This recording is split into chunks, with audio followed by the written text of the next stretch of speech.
Good evening, everyone. We are still a little bit ahead of schedule. We have about a minute or two before we get started, but I just want to say thank you, everybody, for being here on time, ready to go. This is wonderful. I have to confess, I was out picking apples with my grandson, and it was such a perfect fall night, and I said to myself, I wish I didn't have to leave. So thank you guys for being here on this perfect fall evening. It's a sacrifice, I know, especially at the season that we're in right now. So, I don't see the door opening and closing a whole lot more. We'll go ahead and get started. I think we are officially within our time, right? All right. 10 seconds. How many seconds? 10 seconds. You can't. My name is Helena Hayes. I represent Mahaska County, most of Mahaska County, all of Keokuk, and part of Jefferson County in the Iowa House. I'm a freshman legislator, like about 42 other House members at the state capitol this year. So there was a lot of new faces there, a lot of new things being learned, and it was fabulous. So I've got the pleasure of hosting this event tonight, and I want to just warm us up with some of the wonderful words from a very precious document in our U.S. history. Before we begin here, you guys are all going to know this, and it's beautiful. When, in the course of human events, it becomes necessary for one people to dissolve the political bands which have connected them with one another, and to assume among the powers of the earth the separate and equal station to which the laws of nature and nature's God entitle them. A decent respect to the opinions of mankind requires that they should declare the causes which impel them to the separation. Now here's the best part of this. This will be very familiar to each and every one of you. We hold these truths to be self-evident, that all men are created equal, that they are endowed by their Creator with certain unalienable rights, that among these are life, liberty, and the pursuit of happiness, that to secure these rights, governments are instituted among men, deriving their just powers from the consent of the governed. So before you sits the government, your local government, your future city council. We all know we have federal offices, the big one, the presidency that everybody's been talking about. We have state offices, one which I serve in. But your local government offices are those which you are most close to, that you have the most influence over, and that you directly and intimately are in contact with. So you being here tonight, you that are giving the consent, you that are the consent of the governed, you are going to give powers to some of these individuals up here on November 7th. And I thank you for that. We are in a constitutional republic. Constitutional being, we have a law of the land, our United States Constitution. We are a republic because you, those that are going to consent of the governed, the consent of the governed, that's you, are going to elect those that you want to represent you. A constitutional republic. And for that, you live in a fabulous nation. And I thank the Lord for that. So, a few little business things in order tonight. We are being recorded by Pella TV, and this will be available after this event. So please share, please pass the word. So thank you for those of you that are here this evening taking care of that Pella fiber, okay? Thank you very much.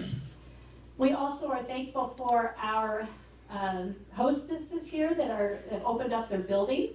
So if you want to throw a couple of bucks in their little offering by the coffee machine back there to just pay the light bill or whatever, feel free to at the end as you walk out the door. Our moderator tonight will be Mr. Mike Roberts. Our timekeeper will be Mr. John Neifert. And this is how things are going to roll. first of all, we're going to allow each candidate a 1-minute introduction. Questions will be provided from the audience. None of these are pre-scripted. If you have not already been asked or given a card, please just raise your hand. They've been going around. Are you going to send the bucket around still? No, I'm just going to do this way. Okay. So if you have a question, we'd like you to write it down, hand it in, and they will be given to our moderator to read. So, so just make sure you raise your hand to get that written down. We want to answer as many questions as possible tonight. All questions need to be asked so that each candidate can respond and not directed towards one specific candidate. We want to hear from everybody tonight. The moderator will have the right to stop the candidate if they exceed their allotted 2-minute time response. Candidate responses will be in random order at the discretion of the moderator. And once again, there are no predetermined questions. You guys get to ask the questions. And, well, obviously you predetermined some of those before you got here because I know we've gathered quite a few already. So without any more delay, can we do one more important thing? Can I have the pastor of New Hope, my goodness, Homer, can you just open us with a word of prayer, and I'll turn it over to our moderator, and we are going to get started.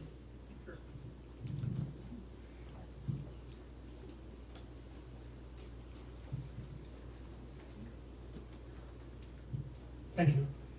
Thank you all for being here. Father God, we just give you praise and glory for what you've done and what you're going to do. We just right now lift this whole meeting up to you, Father God, that you will lead it, you will guide it, you will direct it, and that everything be done in your will. In Jesus' name, amen. Amen. Thank you. Thank you. Good evening, everyone, and welcome to tonight. We're going to get this thing started right away, actually, because just a couple of ground rules we asked. I heard a cell phone go off. If you would, please shut your cell phones off. Put them on vibrate or whatever you need to do that.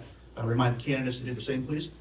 And also, I attended last week at the forum that was held by Pace. Very well done, very calm. We want to keep it that way tonight. No booze, no cheering, no nothing like that. We're here to respect and here to learn tonight. And with that, I'm going to start immediately to my right for our 1-minute introductions. Mayor DeWard. I'm Don DeWard, current mayor of Pella. I'm not a native of Pella, but I have lived there for 45 years, so I kind of feel like one. I think the community has accepted me. Eventually they did. I have 4 children. Sorry, I don't think your mic's on, sir. It should be on. Well, Closer. Yeah, okay. we had them adjusted earlier. It's like they might have got moved a little bit. All right. And feel free, guys, when you're back and forth. So is that working now? Yeah. Okay. All right, I'll start over. My name's Don DeWard, current mayor of Pella.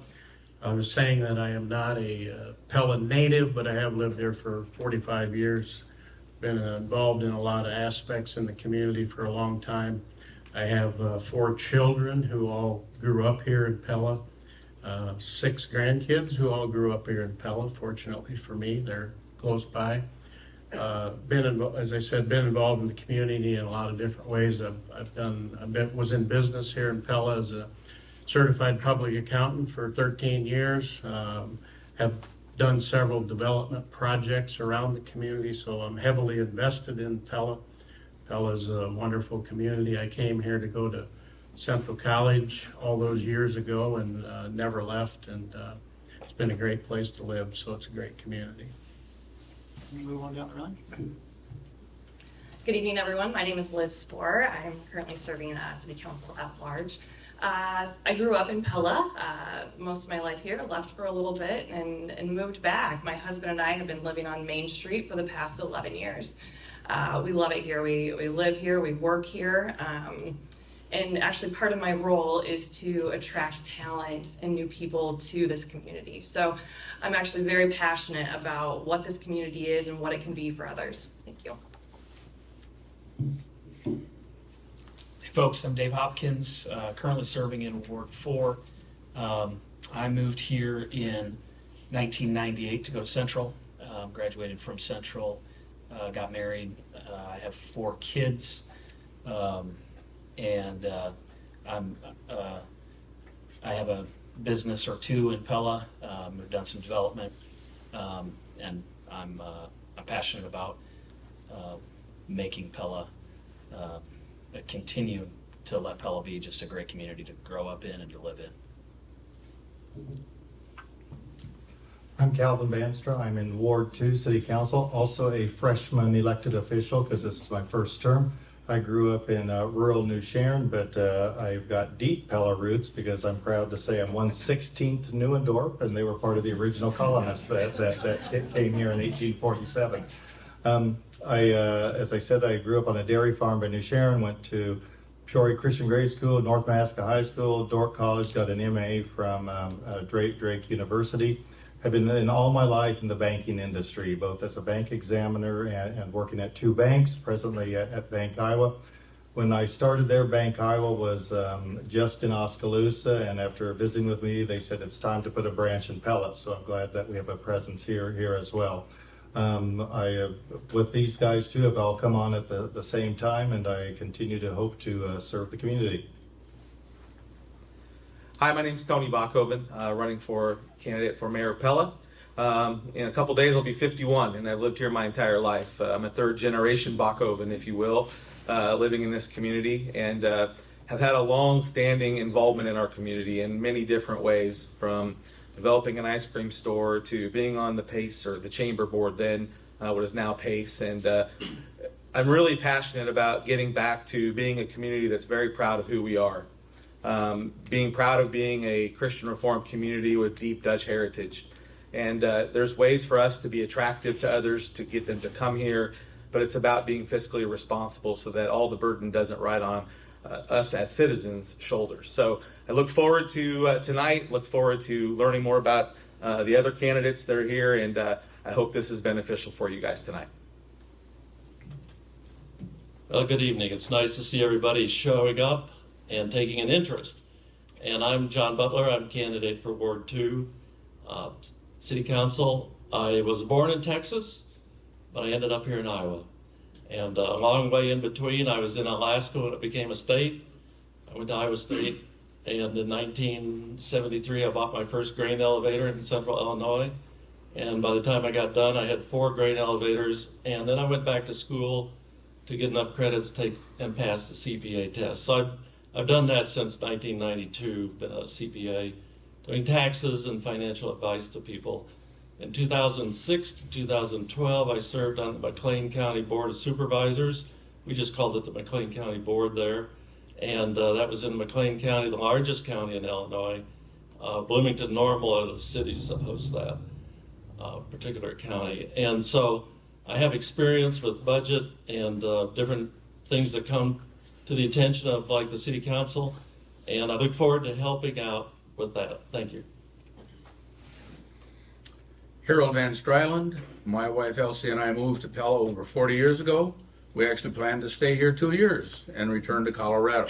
I've lived in 3 other states and in Germany. Instead, we enjoyed this city of refuge immensely and stayed. This is an opportunity for me to give back to the community.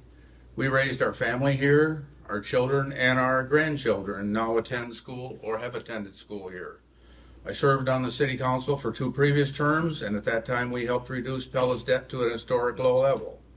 At the same time, the hydroelectric dam project was set in motion, and a new Jordan well was dug, and the new water treatment plant and reverse osmosis system were completed, along with several other major street and sewer repair. We also started the Pella Fiber Initiative and the Prairie Ridge development. Currently, I'm extremely concerned about the city's future finances and keeping Pella a city where residents can afford to live. I will listen and take your concerns seriously when you contact me. I will lead our community forward with integrity, honesty, and commitment. Good evening. My name is Dr. Ryle Smith.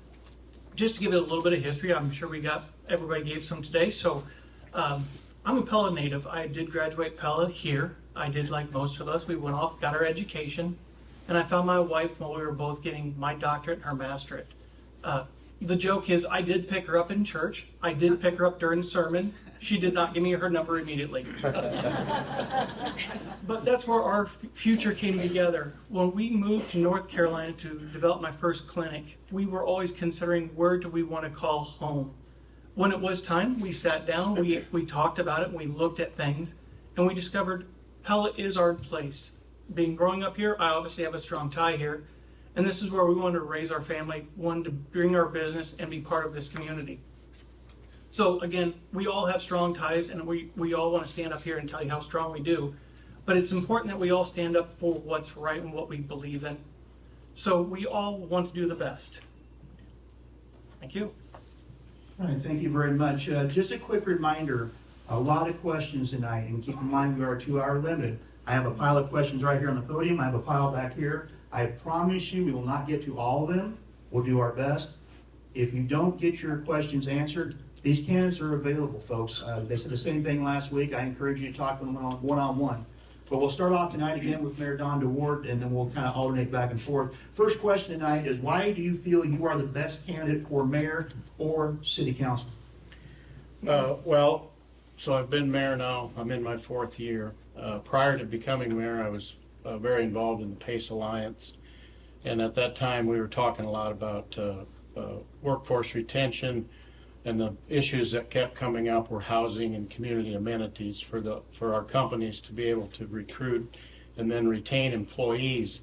And so prior to running for election, I talked to people about what we needed, those type of things. We talked about housing, we talked about amenities. And so it was no secret at all that I was running on an economic development platform. I said it time and time and time again. I won the election with 70% of the vote at that time. And so to me, that's a pretty big mandate. Hey, your vision for Pella is what we want as citizens of Pella. And we have delivered big time on those issues since does that mean a minute or? You got a minute left. Okay. We have delivered in the last 4 years, along with a very supportive city council, we have delivered big time on those initiatives. 203 new housing units have been started in Pella. Our assessed values in these 4 years have gone up $354 million. We have commercial developments. We have the North American headquarters for Lely. So we have delivered, and so I think a community that wants to grow, that wants to move forward, I think I am the best candidate to do that. And I have a very proven track record of that. Thank you. When I started city council 4 years ago, I wanted to run because I felt like I was connected to a number of people in this community, because I work here, because I live here, because my friends live here. And because of that, I've seen these connections build on itself. Our community, our businesses are more connected. We're all working together towards advancing these things. Don mentioned 203 housing permits. Housing was a big deal. There were also 10 new commercial building permits that were released and 17 industrial buildings. So business is thriving. People are coming. Our downtown is busy. Our businesses outside of the downtown area. I think there's been a lot of really great momentum that's happened. I really want to see that continue forward. Thanks. I believe that I'm the best candidate for this position because of my track record as a council person for the last 4 years, and my one of my core values. It's just a phrase. It's people first. But what people first means is what's the best for the most people. So in making decisions as a council person, in making decisions in business, everything funnels through that. What's the best for the most people? And as we look forward for Pella, as we think about what is the best for the most people, that's the filter that I use. And then in addition to that, my track record as a council person, obviously, Don went through some of the stats. Also, I in 2014, I purchased a local business that had 6 employees, and over the course of 8 years, grew it into a company that's just shy of 100 employees. So I'm very interested in housing for folks. I'm very interested in economic development. I have a track record that proves that I'm capable of it as well. When I first got familiar with city government, it was several years ago when I left my job as a bank examiner and started working at Lighton State Bank in the village of Lighton, 163 people. In just a few weeks I got in, they said, by the way, the loan officer is always the city clerk here. The previous loan officer had left, they had an interim community person be there, and yes, they were right, I soon got that job. I wasn't really thrilled about it, but the more I observed government in action, the more I observed people that cared, people that were non-egotistical, people that were looking for the good of the community. Even in a town of 163 people, government can work. Government can get things done. Government can accomplish big things. And while there, I was in the city, we got the city sewered. I wrote a grant and administered a grant to get the city sewer system away from septic tanks. I did an annexation and got part of the row of houses that were in the county added to it, and have just been very involved in getting things done there. I thought that I could do the same thing here in the city council, and that's why I threw my hat in the ring 4 years ago. And I won't repeat the stats, but I think things have gotten done, and I want to continue to do that. So when I joined the city council under the late Mayor Dobenecker, we were coming off of some of the highest debt this community had ever had, and it was a focus for us while we still had to continue to do business and provide for the community. And we did that. And we continued to work, and under Mayor Mueller, got it down to as low as about $8 million. All the while bringing on a couple of the biggest projects this community has ever seen in the Red Rock Hydro Plant, getting the Pella Fiber project off the ground and started with a 92% approval rating by you voters, and securing funding to get Prairie Ridge started so that we could deliver on the housing deficit. And as I've watched what's happened in our community over the last nearly 4 years, we're facing the largest debt load in the history of this community. Nearly $50 million. So I decided after much encouragement, it was time to go back to work. It's time to get Harold out of the mothballs and get him back to work. Because we owe it to you to get our community back to a place where we can continue to attract young people that can afford to live here. Young adults don't leave here because there's nothing to do. They leave here because they can't afford to live here. And so it's time to get back to work. Make this community a place that we can all afford to live, make this place something that we're really proud of, that we tell our friends, hey, you should come to Pella. It's affordable to live there. There's a lot of great things going on. We have great employers, we have great schools, we have great churches. So that's why I believe I'm the best candidate to be your mayor. Well, I'm listening to these fellows talk and realizing that I'm new in town. I've only been in town 2.5 years. But what I gathered or kind of picked up on as I travel around the town is that there's a line here between the tradition of Pella and the nostalgia of Pella. You know, I find people that don't want anything to change, nothing to change. And then I find people that, well, we need to make some changes, but we don't want to lose our Dutch tradition. And so I see that as a challenge to walk that line and not get too far out on development, because a small town, part of what I see as attraction here is that this town is small, and small towns have an attraction. We can see it downtown every day of the week, except Sunday, of course, and it's crowded. It's hard to find a place to park, and so there's a lot of people that come to this town because it's small. It's got the tradition of Dutch heritage, and there's a certain amount of nostalgia. Things have not changed a lot, and yet they have changed a lot. So we need to manage that growth, and we need to pay for it as we go. We don't want to raise taxes. We want to be able to live within our means. And the other thing I see around town is there's just a lot of stuff that needs a little touch, a little maintenance. And I know maintenance is boring, very boring.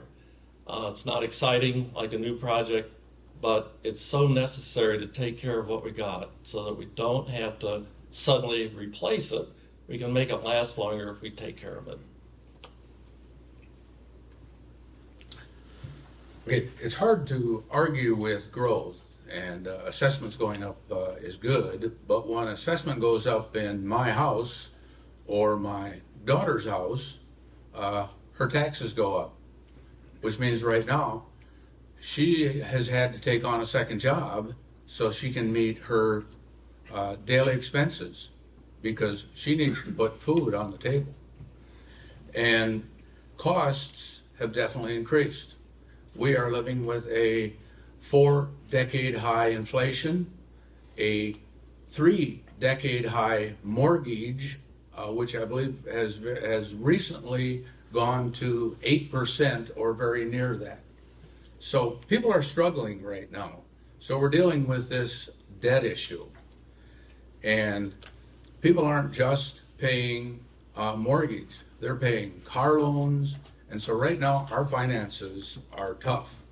And it's a little disappointing to me when I hear someone say, for example, in the Knoxville school system, and I do substitute over there, when a student says, a parent works in Pella, but we can't afford to live in Pella. So I want to make sure that people can afford to live here. In 2012 and 2013, our debt in Pella was actually under 10 million.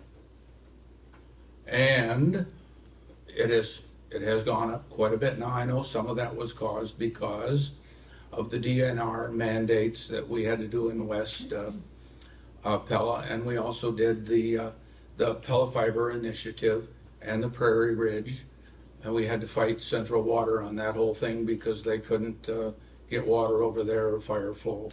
But I am concerned about the city debt, and as John just said, we want our city structure to be taken care of. So being the new person up here, I do not have the experience of city council, previous city council, or on the council at any time. But I will tell you straight, the best thing I can tell you is I'm going to look at things at a different set of eyes. I haven't gone through things, and I'm not going to tell you lies that I don't have a clue about yet. I'm a hard study, I'm a fast study, and if anybody's called my office this week, emailed me this week, or have even reached out to me today at Walmart, I stopped and I talked to them. I stopped and I listened to them, they communicated to me, and I took that time. I even spent most of my lunch break yesterday just finishing responses on emails because my box exploded. So I don't have the best thing that says I'm the best for this job. I'm going to give everything I got. I'm going to bring everything I have. And I hope that if I do make this selection, you guys choose me, that you can get a hold of me, we can figure out what we're doing. And that's what I think my strong suit here today is reach out to me, communicate with me, because we have something special. I have a lot of passion. That's what we're sitting up here for. Everybody has passion, but let's make Pella awesome. All right. Let's see if I can do this without dropping this microphone here. Our first question, or next question rather, I should say, and we'll start with the new guy, as he says. What are your feelings about TIFs? That's tax increment financing. They have mushroomed over the past 3 to 4 years. According to our debt load, we are nearly $4 million in TIFs. What do you suggest we do to help fill the void in taxes coming into our city from these TIF areas for the next 10, 15, and up to 20 years? That is a great question. TIFs are part of the necessity and occasion. I think we did go overboard on TIFs. As a local business owner, we always joked, I would like one too. They are wonderful to help draw into new businesses, but at the same time, we need to be more fair, accurate, and be a little more strict with them. They are not taking money, but they're not giving money either. There are benefits, there are negativities. So saying that, I think there is some positive, there are some negatives. again, without getting full detail.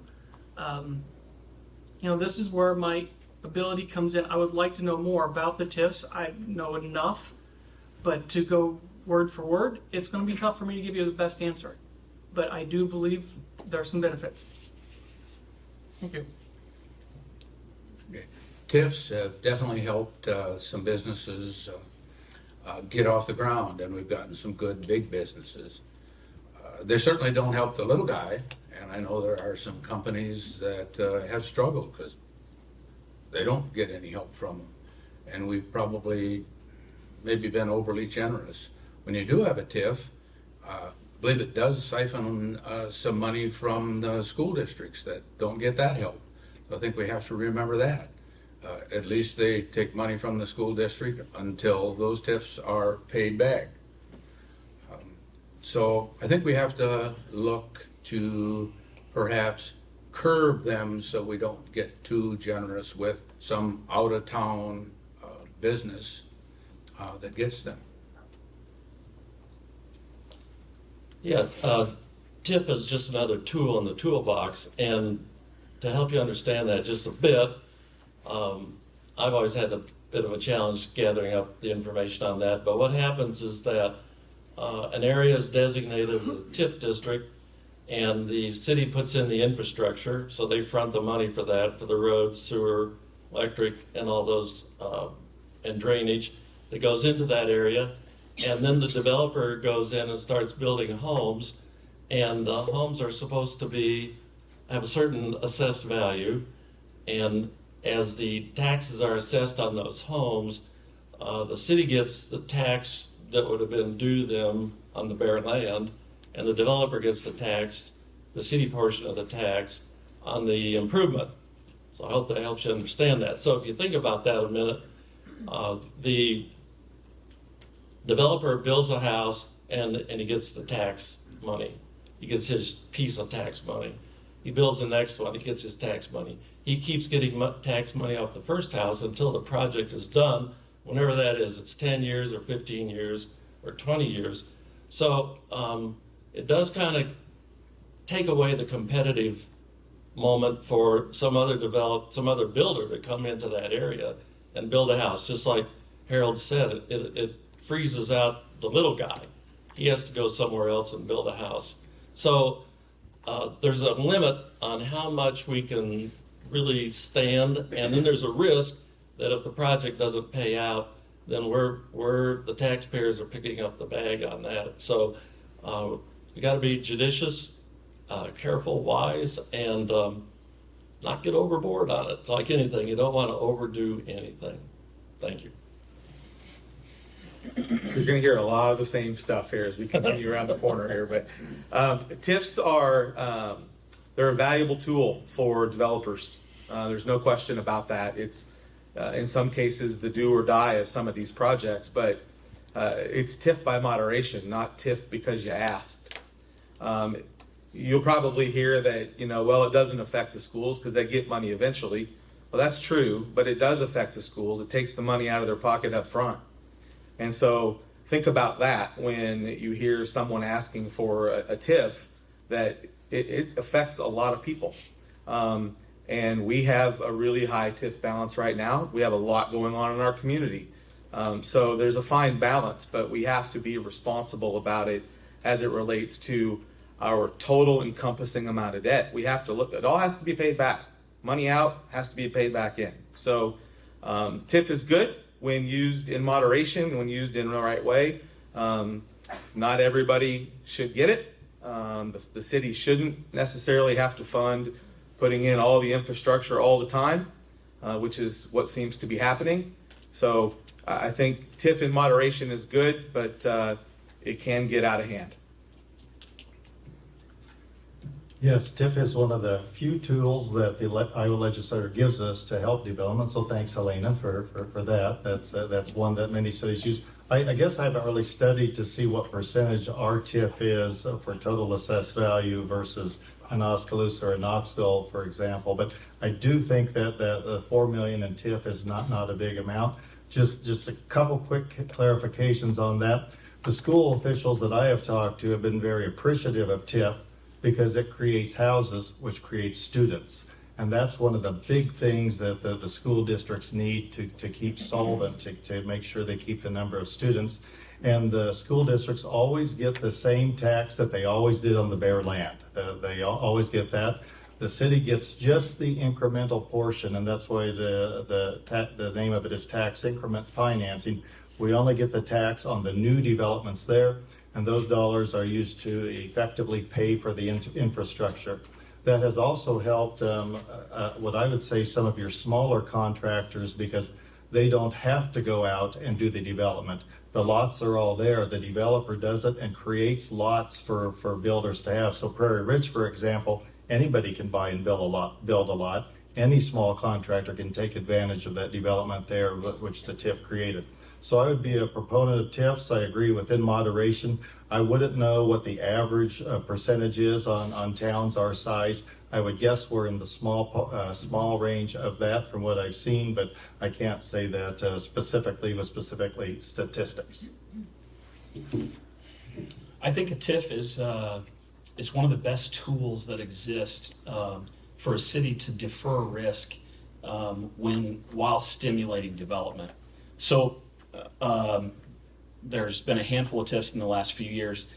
One of the beauties of a TIF is a developer can go in, and I'm not talking about a home builder, I'm talking about a developer who buys land, puts in the infrastructure, streets, sewer, water, all that. Can go in and take out a loan and know that as development happens, that loan for the infrastructure is going to be paid back. And it's based on the valuation of the land after it's developed. So all the value of the land, the taxable value of the land as a farm ground or whatever it may have been, is still going to the entities that exist, no changes. The difference, that delta, is what goes to pay back the TIF. So it's no money out of the city's pocket, and the risk is actually borne by the developer. In most scenarios, the risk is borne by the developer. So if that land doesn't get any houses built on it, the TIF doesn't pay back the developer for that infrastructure. So it's a great low risk tool for a city to use to help stimulate development. And to Calvin's point, once that happens, Mayor said, I don't remember how many houses were, 200 and some houses. That tax base now for perpetuity is built up for the next how many ever years that can add into the tax base. It's a great tool. I would even take the risk one step further. We've heard it from just about everybody up here. TIF is a great tool, and it is. I think if we do not leverage TIF, well, then what? Do these developments not happen? Do these developers not come? Are there not new houses? Does that not happen? And if that's not happening, we're losing out on people in our community. We're losing out on potential workforce to help our businesses. We're losing on people who are shopping in our stores, in our restaurants, in our areas. So I think if you think about the risk is if we're not growing, we're dying. And this is a great tool that we can use. And we have looked carefully at the finances. We're not doing it lawlessly, but how can we carefully look at our comprehensive plan? Where does housing need to go? How do we work with the developers to make it happen? And then carefully move forward in that direction. Well, this is a totally unfair question for me to be asked about TIF and only have 2 minutes to talk about it. Because it could take a long time to inform everyone of how a TIF works. I want to clear up a couple things that have been said, mostly what's been said. Number one, a TIF district does not take away from the schools. The value of whatever property is in the TIF district is frozen in time, and it's incremental development that the TIF money comes from. And so the property tax that was being paid prior to the TIF district still gets paid. And then after typically in a commercial development, a 20-year period, the rest of the property comes online. TIF has been an unbelievably good tool for the city of Pella. There was, a couple of years ago, there was a question some erroneous information out in the public about TIFs being covered by the taxpayers of Pella. Nothing's farther from the truth. The developments that happen because of TIF pay that money back. It does not come out of the general fund, does not come up from anybody else's property tax. It comes directly from the property that is in the TIF district and that the money is used for. In fact, at that time, I was able to show, well, this was 2022, the city of Pella had done $9 million of infrastructure projects with TIF money, with excess TIF money. So I defy anybody to tell me that TIF has not been good for the city of Pella. I have been on the development side of TIF with the Molengrot project, and now I've been on the government side of TIF. TIF is a great tool when used wisely and used for targeted businesses. It's a home run for the city of Pella. One thing, Harold, you said the little guy doesn't benefit. Sir, your time is up. I do apologize. And again, I encourage anyone, if you didn't get your full answer, or if you'd like to talk to these candidates one-on-one afterwards, I'm sure they take the time to do it. Next question, and we'll start with Harold this time, if you would, please. Please explain, and I apologize, some of the writing in here is more like a doctor's writing, so I do apologize. Please explain what the library referendum means for Pella and the library, and also it's two-part. Have you seen the books? What is your reaction? I have seen quite a few of the books, and this is a tough question. I have to be very honest and tell you, as a literature teacher part of the time, I've taught books that some school districts in Pella have now banned. People have pulled To Kill a Mockingbird out of their language arts programs. So how do you deal with a school district that takes a book and says, well, it's got the N-word in it, even though Atticus Finch is justified, an attorney trying to say a mentally deficient black person, you know, who obviously didn't commit the crime, is innocent.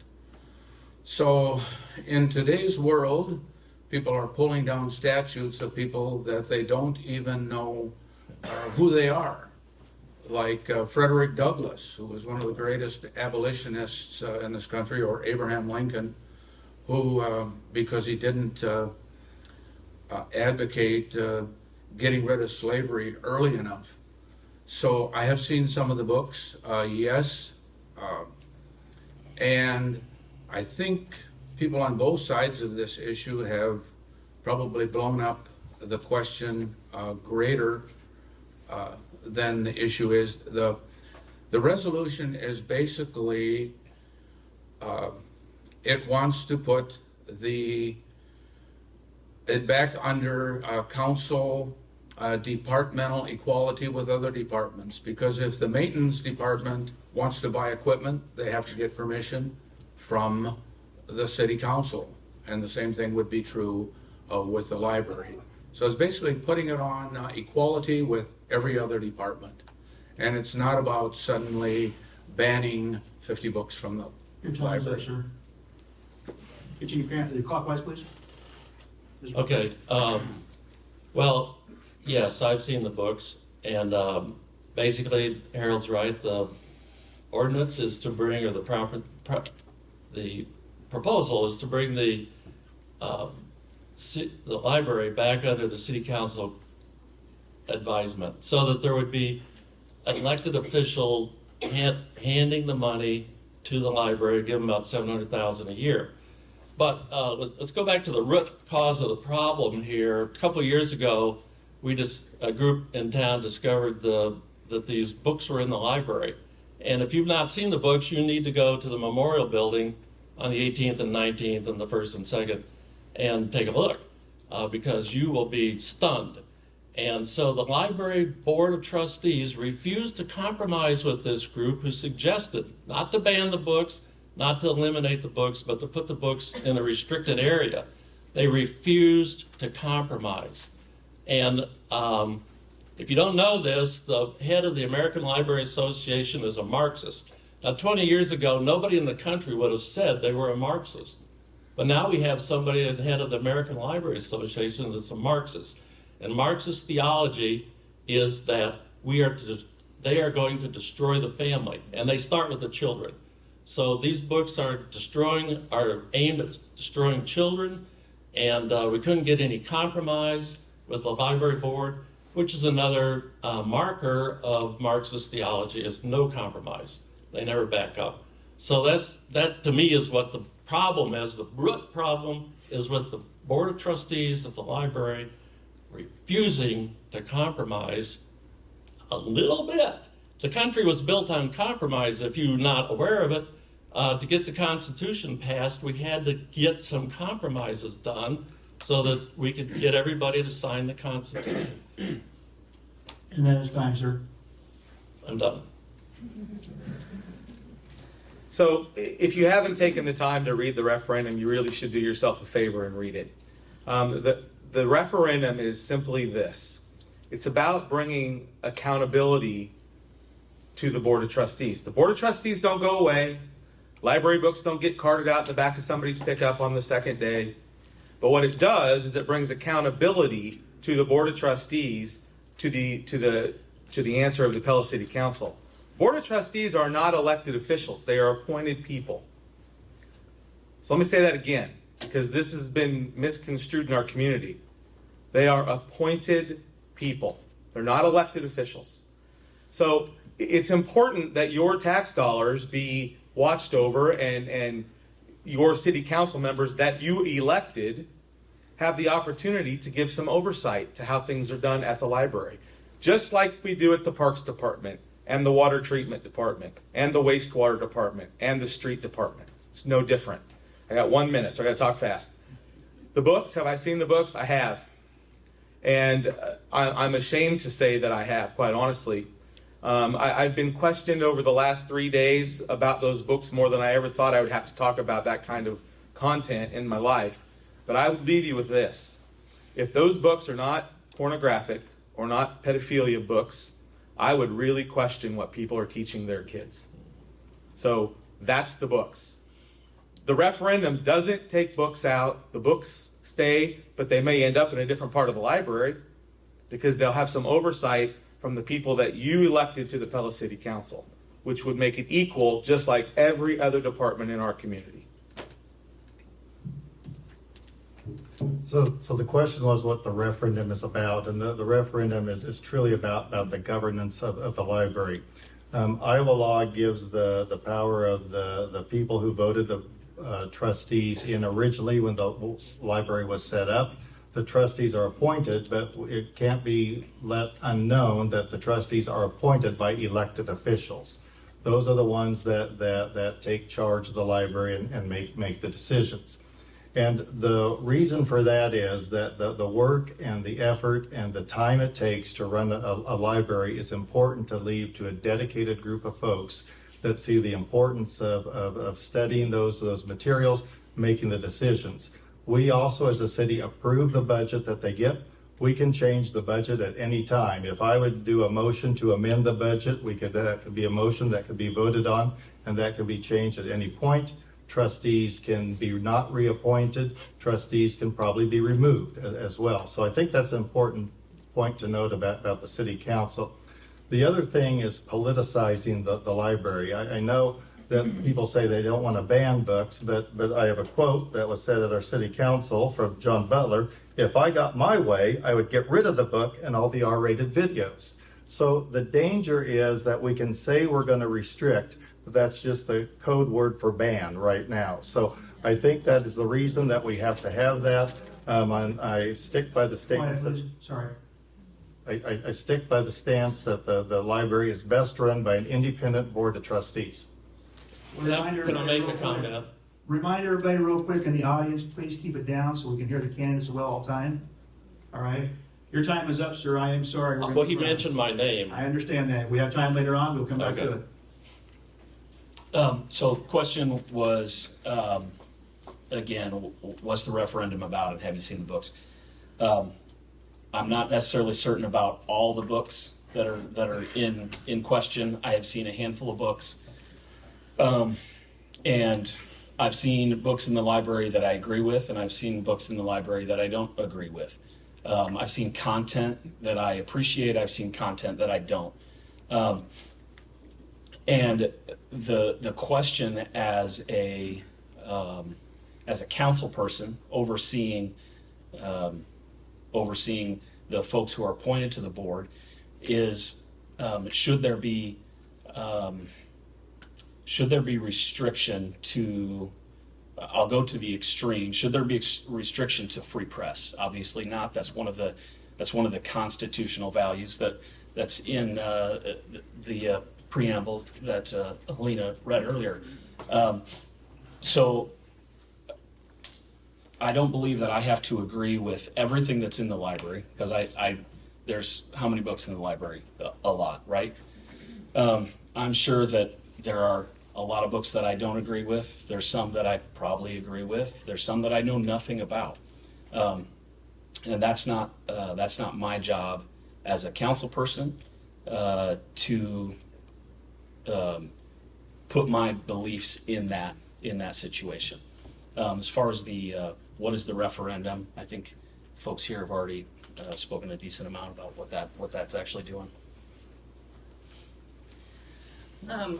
Yeah, I don't think I need to go much deeper into what is the referendum. I've been part of this conversation for a long time. I was even working with the Board of Trustees and a fellow council member to talk about what are the options as we looked at some of these books when there were questions. So to say there was no compromise, I disagree with that. We certainly looked through a lot of ways to handle it. And some of these books are in the adult section. So just to be clear, if you haven't been to the library to understand where some of these things are, I highly encourage you to do so.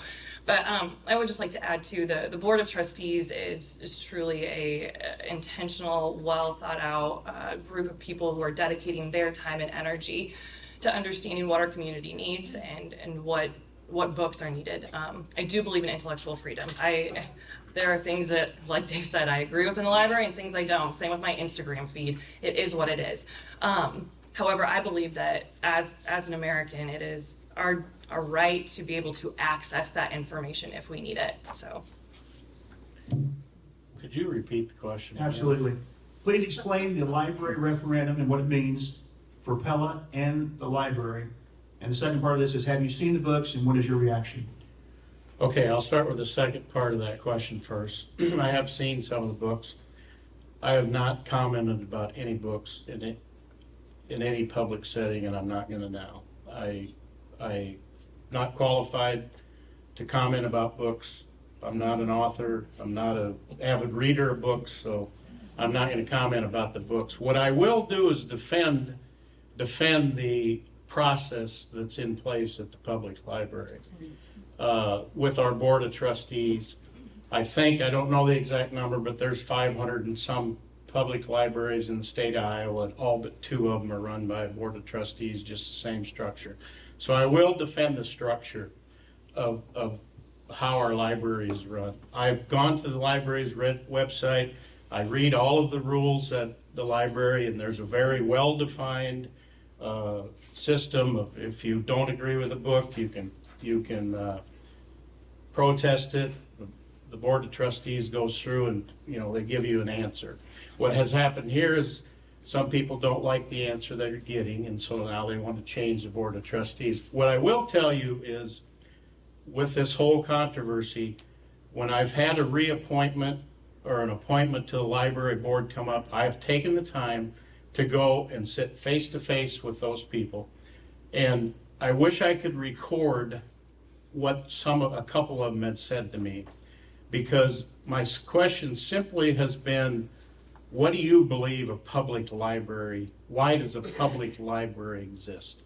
And I've got a couple of the most beautiful descriptions of what a public library exists. And so when I hear that, I'm going, you don't want me to decide as mayor what kind of books or what books are in the library.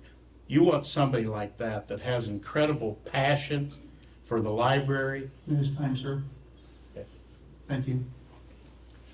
So being the last again, this is great because we have all understood, we pretty much can agree on one thing, is please go read the referendum. that is so important to all of us. You need to know what we're talking about up here. It is an oversight committee. At no point are we going to bring control, like everybody said, and everybody kind of agreed on this point. So I'm going to kind of glaze over that, because this is a very emotional subject for a lot of people. There's the yes people, there's the no people, and this is why, and this is why. Let's just call what we're going to talk about. The library is a sanctuary, and a sanctuary should be safe for all people. So I'm going to be really simple and just say it's a yes for me. I know that's, some people won't even answer the question. I'm here to protect my family. I'm here for the freedom of all, not one side who speaks louder than the other side. There's ways of compromise. There's ways of interlibrary loans. If your child wants to read this book with his parents, interlibrary loan it. Bring it to their home. Let them be a parent to that child. At no point should a child walk up onto this book, open up any book, and say, Dad, what does this mean? I don't want my son going through that. I don't want to have that conversation yet. In this world, that conversation's coming. And that's life. And I'm open to everybody. I love everybody. Everybody is somebody. Treat everybody fairly. Make a sanctuary safe for everyone. Leave the books available through interlibrary loans. There's compromise. There's everything. But like I told you, I'm going to be direct. Let's make it safe for all of our kids. It's a yes for the referendum, for the oversight. I am not saying yes to banning. I'm not saying no, they can't have it. I'm not saying anything along that sorts. Treat everybody as a sanctuary of safety. All right, folks, we're going to take a 5-minute break. We're at our halfway point. Take a 5-minute break, please, and do make it 5 minutes only. We have a lot of questions still. Thank you.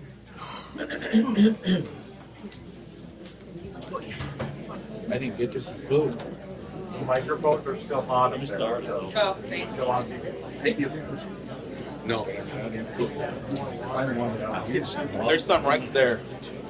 Thanks. Hey guys, the microphones are still hot up here. Still on live on television, That's good, okay? thanks. But I probably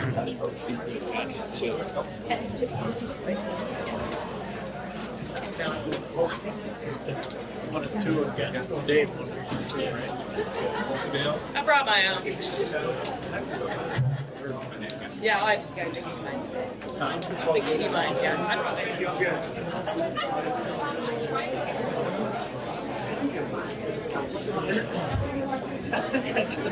Stand for a second. No, I think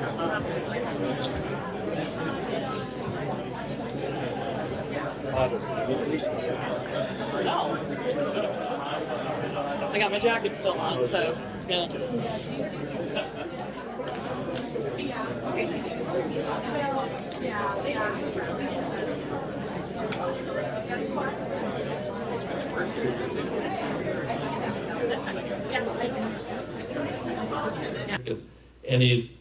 And Pella Corporation says we want to keep a guy like this, then Pella Corporation should say, Joe, we will help you get established here in Pella.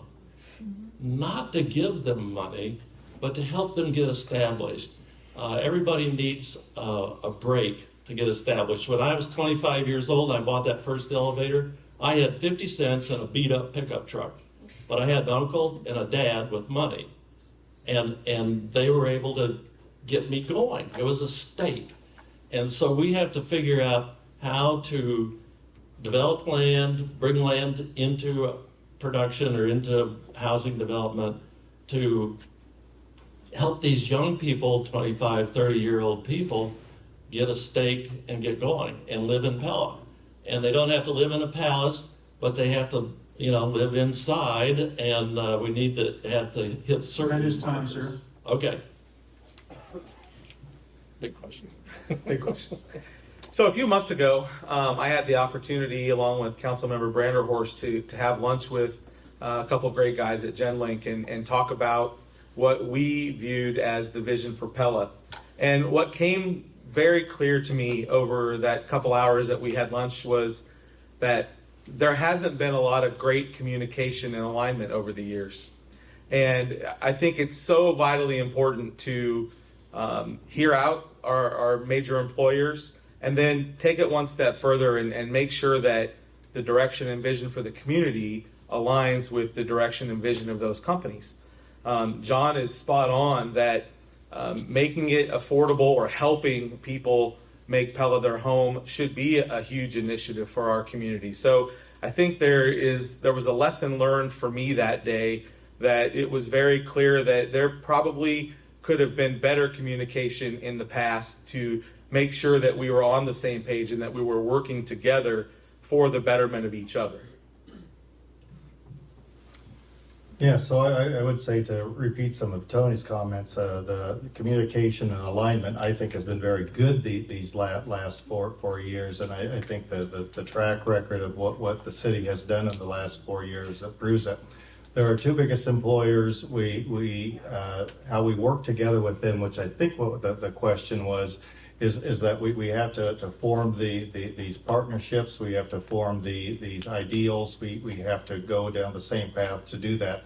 And I think when I look particularly at the developments we've had on the west side of town, in terms of Prairie Ridge, in terms of the Smash Park and Chick-fil-A parcels, I think that shows a great alignment. I also look at their commitment that each of those organizations have done, that if we can get a indoor rec center up and running, the commitment that they have made to that, I think is amazing. So I think our goal would be to keep with much of the same, so that we can keep that moving in that right direction. Mike, can you repeat the question for me? Absolutely. We have seen great momentum in the community development over the past 4 years. If elected, how do you plan to work with Pella Corporation, GenLink, and Vermeer to continue the momentum? So I work with PellaCorp and Vermeer and PPI and the hospital and the schools and every employer that's bigger or smaller than them, in the same way is that if there are good ideas that stimulate economic growth, that help attract and retain employees, that help make our city more vibrant, that are good for all, I'm all for it. And it doesn't matter to me whether it comes from PellaCorp or whether it comes from a small business owner down the road. If it's a good idea, it's a good idea, and I want to support it. Yeah, I think, specifically in the question, it says, there's been some great momentum, and I think that's exactly it. There has been great momentum, and I think that's because of the alignment, the communication that has been happening, and the shared goals. I think continuing that, sure, with PellaCorp, with Vermeer, but as Dave mentioned, there are a number of other organizations in our community that should not be forgotten also. PPI, Central College, the hospital, et cetera. I could go on for a long time. But the point is, all of them have been saying a lot of the same things, right? It's housing, it's amenities. What can we do to take care of the workforce, to draw in new workforce? And that's where we've seen the momentum so far. And so to keep that going, I think, is going to be critically important. Relationships. That's what it's all about. When I was elected mayor, I took office on January 1 of 2020. Before January was over, I had been to PellaCorp visiting with their leadership team and the family. I had been to Vermeer Manufacturing visiting with the leadership team and the family. I had been to Precision Pulley to visit with the leadership team. I had been to the college to visit with the leadership team at the college, and I had been at the hospital to visit with the leadership. The first month, most of them said, you know what, this is the first time a mayor's come to see us like this.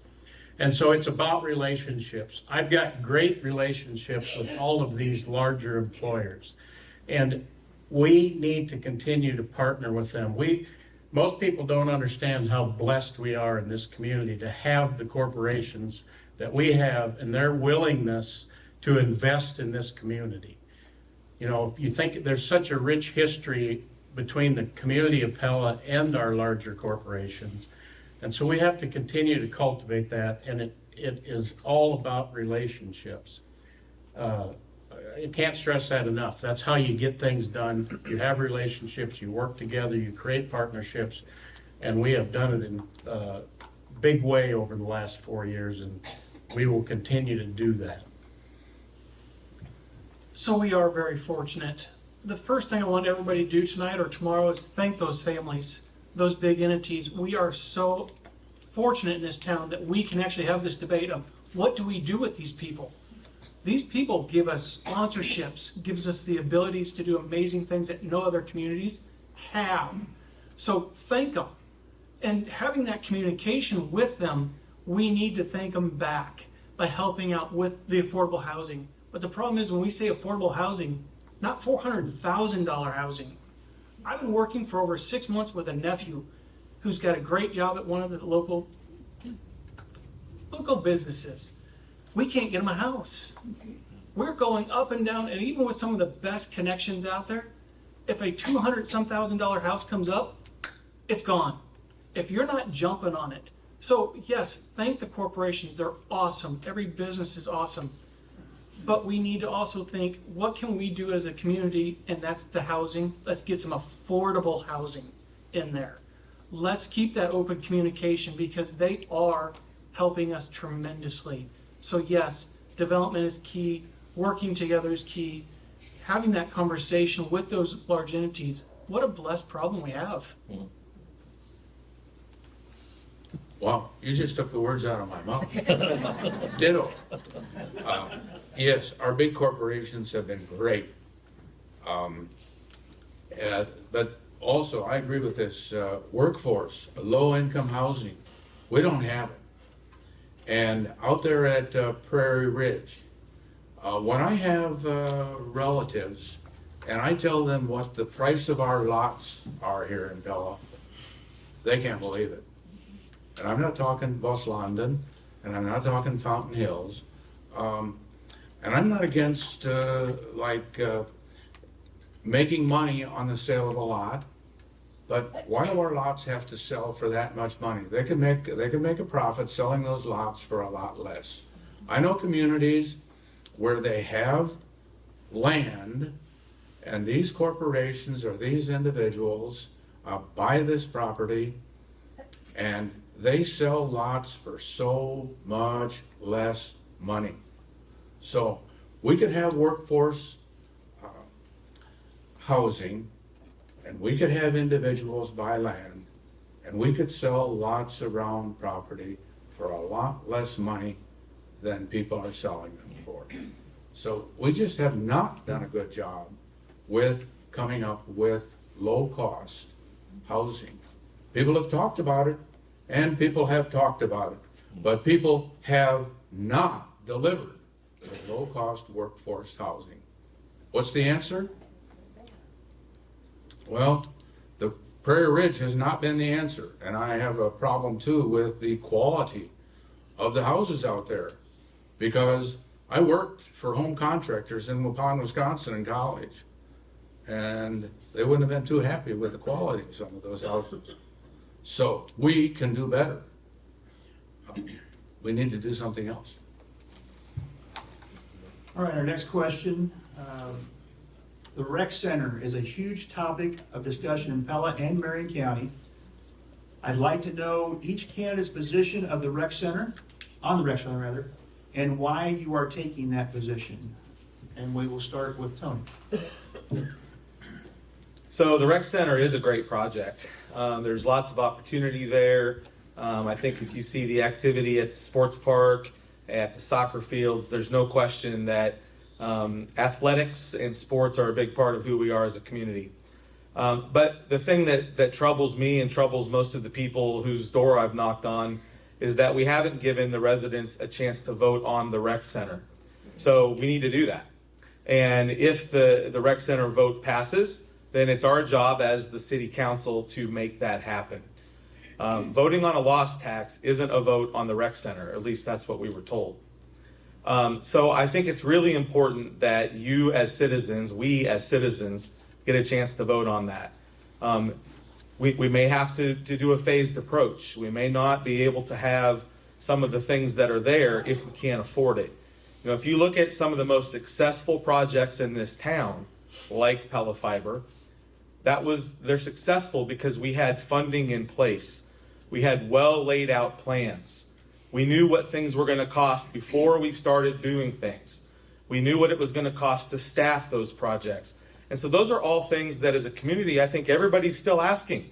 If you went to a council meeting a meeting ago, you heard that they're still trying to get the final number. So it's a great project if we can afford it, if we have the money in place to fund it.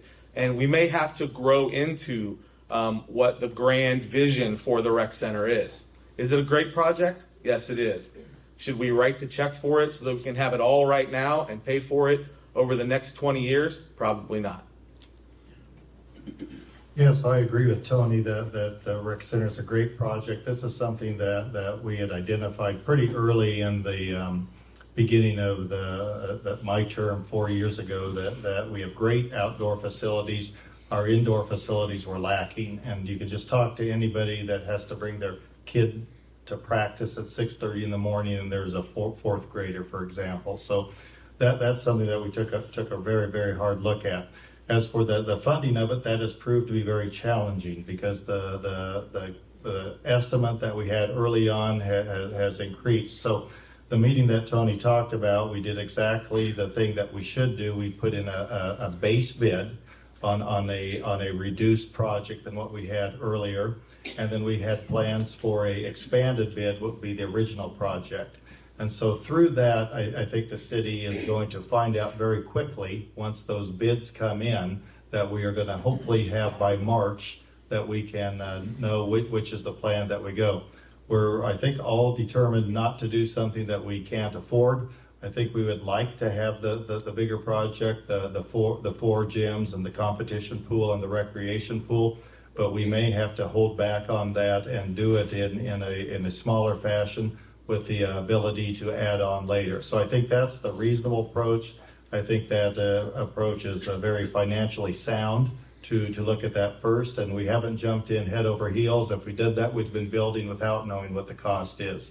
So we're taking a very slow approach to find out those costs. Hopefully we'll be pleasantly surprised. The way I've seen costs in my banking career, that may not happen. So we'll have to wait and see on that. Yeah, so like Tony and Calvin, the rec center is a great project. Every community that is in our region would love to have a rec center like ours. There's a handful that do.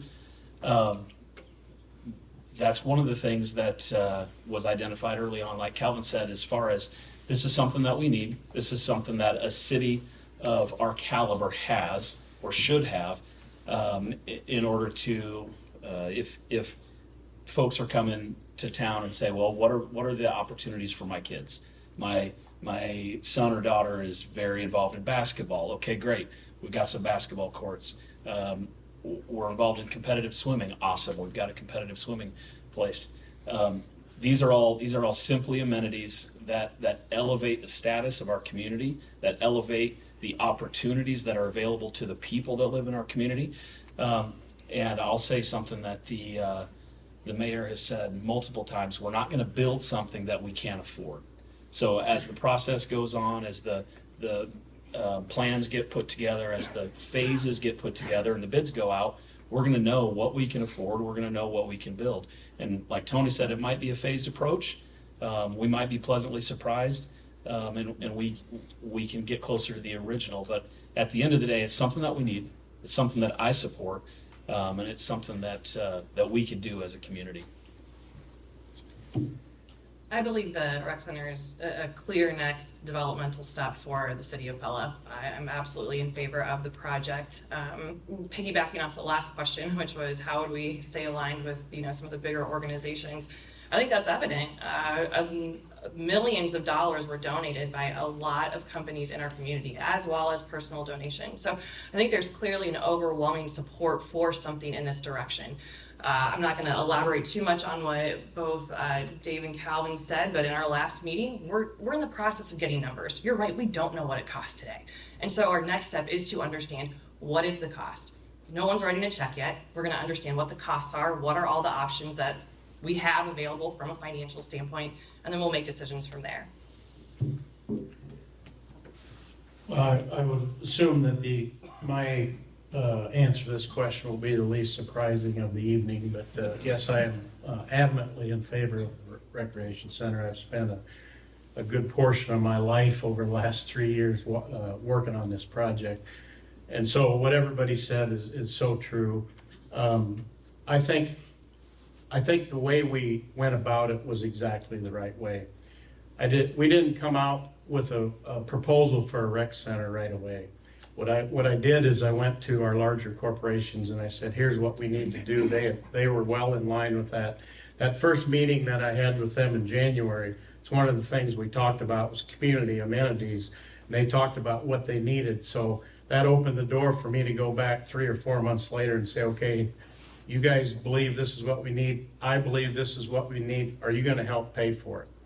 And fortunately for us, before we ever talked publicly about a recreation center, we had pledges of $12 million to build it from our larger corporations. So the process was, let's go find out how we're going to pay for it. Then let's design it, get the money first. And so we identified the ability for us to use half our local option sales tax by renewing that over the next 20 years, and combined with private donations. We've taken that $12 million up to about $15,300,000. Had a meeting today with the fundraising team, and so this is going to be a great deal for the community. What's going to end up being probably a 50-50, 50% private money, 50% local option sales tax money. We've used local option sales tax for a lot of projects in town, the sports park, the expansion of the outdoor swimming pool. So we've done it before. So I'm again going to say yes on the sports park. We do need it. I'm not going to say I'm an expert by any means on sports parks, but I guarantee you every weekend I'm at a different sport park right now with soccer, travel soccer, league soccer, basketball. And one of the things we're all forgetting up here is we can phase it in, we can do all these fun things, we got great numbers, we got great corporational supports, which is awesome. But the problem is we got to look at what do we need. Right now we don't even have a soccer field that our kids can play on. We haven't managed that. So now we're going to put this big, glorious, beautiful building up. Great. It has 2 gyms, maybe 4. To have a tournament, you don't get 2 gyms. You need multiple gyms. Going to Madison, Wisconsin in a couple of weeks to go to another tournament, they got more than 2 gyms. Let's look at what our kids need. We need not big, beautiful, great. I have not been to one complex that wasn't metal. Every one is metal. It's very Unitarian. It's beautiful. It works great. Cost is a lot less. My son hasn't said, Dad, I can't play here. It's not pretty. I don't care. Let's get something our kids can strive for. Let them play. Let them have a turf field. Let them have basketball. Let's get tournaments in. We can raise money. We can bring industry in. We can bring weekend trips, hotels, restaurants, food trucks. Bring them on. Let's put them outside. That's what our kids want. They don't care if it's pretty. If that's what you're concerned, then let's talk to me. We'll change some things, but I don't think anybody's going to say, I can't go to it because it's not pretty. Okay, it would be nice to have, no? But can we afford it? To dovetail on what he said, my granddaughter's played in a lot of places too. And as Dr. Smith has just said, sometimes they're slapped up quickly, but they are extremely adequate. They work really, really well, and they get a lot of courts. So there are other options, but there aren't bids yet. Have no idea what it's going to cost, but again, the question is, can we afford it? Again, there was no referendum when this thing started sliding forward. There was no survey. When Pella Fiber was suggested, there was a survey, and it had either 92 or 93% of the people who said, let's move forward with it. Nothing like this happened there. And again, I am very concerned if we shoot this thing forward. There have been suggested costs of maybe 34 million, 44 million. It could go to 50 million or higher. And again, we're not exactly sure where we're going once the bids are coming from. And there is no guarantee that the local option sales tax will continue by the state. That is not a guaranteed amount that it's going to continue to exist. Again, it would be nice, but we aren't a Waukee, we aren't a Johnston as far as things we can afford. I'm really concerned with the way our inflation rate and all of these things. People have car loans, people have mortgages, and right now we have a citizenry out there, residents who are really struggling. So I'm wondering if this is the time to increase our city debt. Okay, well, the rec center has been a hot topic, and I would have gone around a different way. I would have started with a market survey of the community. We're not that big a community. It wouldn't have cost that much money to do a market survey to see how many people were interested, and then to see how many people were interested in buying a membership at any rate, And then fundraising, yeah, the big companies have ponied up a pledge, but they're going to pay it over 3 to 5 years. So we're not getting $12 million to get out of the blocks. So we don't know what the construction costs, how much we're going to have to carry until we get their $12 million. We don't know how much we're going to have to charge people to be a member of this organization. We don't know how many people are even interested in paying. We know that if you're working on the floor at Vermeer or at Pella and trying to live here in Pella, you're pretty well booked on your money.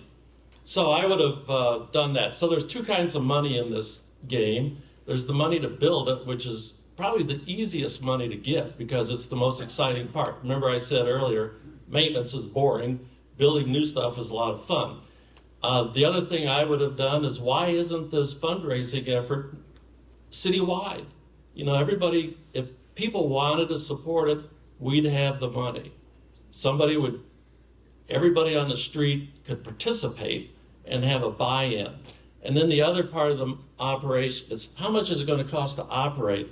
I've been bugging them for a pro forma operating statement now for over a year. I got one, and I'm not going to go into detail on it, but it never makes money. It never makes money. It's like our golf course. It never makes money. Not everything that the city does as this kind of operation needs to make money. My time is up. Okay. All right, next question. I think we're Mr. Vance, I believe. How are you proposing, this goes off the rec center again, different question though. How are you proposing in getting the ground needed for parts of the new rec center when the owner has stated he's not interested in selling? Sorry, again, the handwriting's a little bit tough to read. So again, the question is, how do you propose on getting the land when the owner says he's not interested? Well, there are more than one owner there, so I think some of the I think that's still in process. So I don't know for sure which owner that you're talking about, but I think there's two things that you can do. Is one, not interested in selling. I've heard that over and over in my life as a lender, but people do sell it at a certain price. It can happen. So I don't know how far we are in that process. I have not been involved in that at all, and I think the going forward on that, I think we need to find the bids if we can go forward on the road too, which I'm very much in favor of, by the way, as well.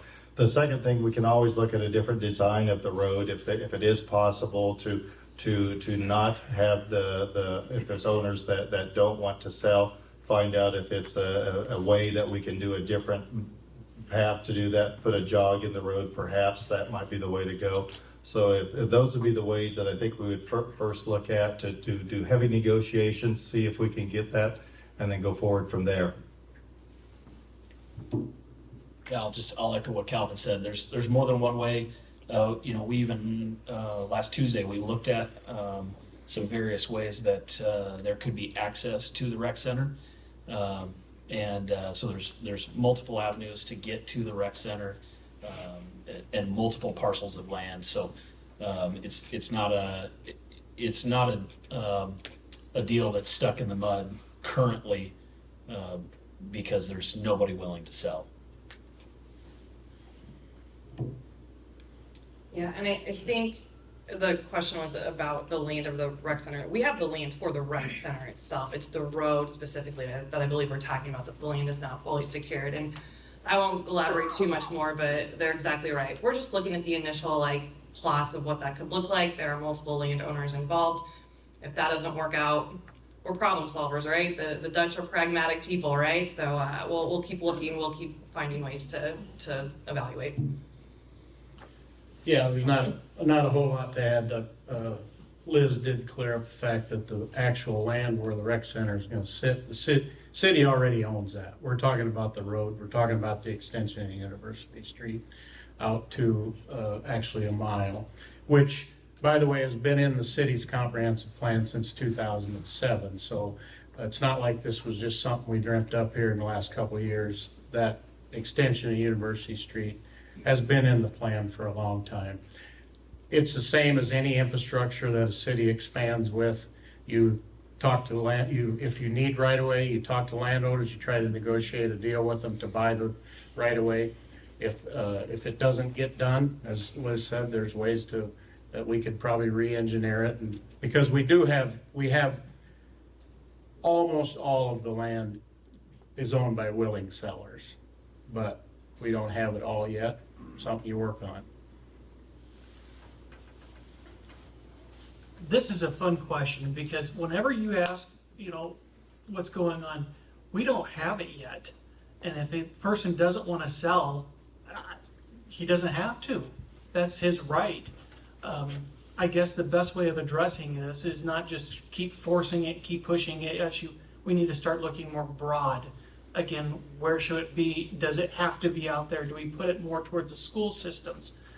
We are resilient. We all agreed that we want the sports park. It's just, what is it? How is it? Where is it?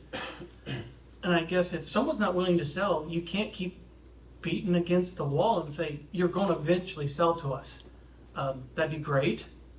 But yeah, let's start looking at other options. Let's start looking at different feasibilities, because I tell you what, if I had land and I wanted to keep it, I'm going to keep it. I don't want to sound mean, but if it was my family farm, I'm going to keep my family farm. I don't know if that's the case. Don't take me out of context. But we definitely obviously have a problem here if we can't buy the access points. So we're going to have to come up with something better. I obviously haven't been involved in any of the negotiations or conversations. So maybe there will have to be another access point, or maybe there will have to be a different location. I think there are two choices. Well, I've attended many city council meetings and paid attention most of the time. And anyway, I think I remember that a contract was let to do engineering on this road for land we didn't own. That stunned me because, yeah, it was over $1 million of engineering on land we didn't own.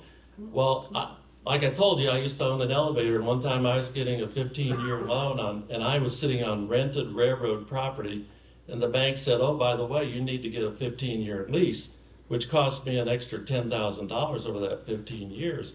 But I couldn't get the loan until I had secured the lease and laid it on their desk. And, you got to think about this. As taxpayers, we're in effect, we stand in the place of the bank. We're the bank. The money, all the money that the city gets comes from taxpayers. How did that happen? I don't understand that. I was stunned. Anyway, I was surprised that we had a banker on the panel, didn't say anything, voted for it. Please again refrain in the audience.